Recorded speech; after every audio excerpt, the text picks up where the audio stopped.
you can see, no, during the flight, 15 minutes lang kasi battery nito may kasama.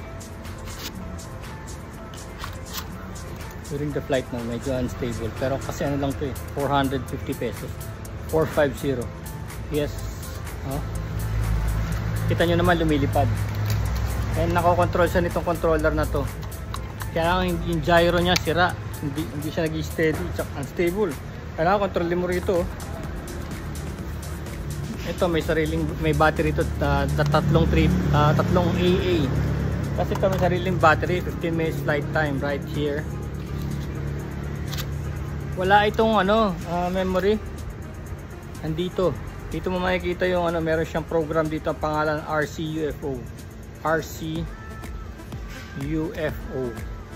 Yan ang pangalan ng program niya. Made in China. Tapos makikita mo rito yung video. Dito sana siya nilalagay, oh. Dito sana, oh. Kaya lang bumabangga, tinatamaan yung power button. Namamatay, kailangan lagyan ng palso. Pero hindi ko na balak pa kasi pangit ng pangit ng video. Walang kwenta yung video. Talagang grainy siya. Tapos ito yung program, oh. Kasi sobrang pangit. Pero nakita niyo naman meron itong 360. Pipitikin mo, gumagano, no? Pero for what? For nothing. Kasi yung camera ang pangit. So, pero ito magaan.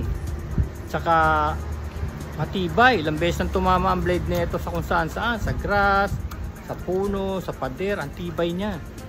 Bilib ako sa tibay niya. May sensor dito sa baba. May camera dito. Itong camera na to, wala siyang motor, hindi mo siya makakontrol ganun. Kasi wala na rin namang kwenta yung quality ng video, walang kwenta, unusable. Tapos ito 100 meters lang, kaya nga RC, radio control. 100 meters lang to, ang baba lang nun. Tapos hindi siya lumalaban sa weather, hindi siya gumagano. So para tong mini, para tong DJI mini. Kasi yung pinahiram sa akin, di ba? DJI mini yun eh. Alam mo kung saan maganda to? Practicean. Ang sarap mag-practice.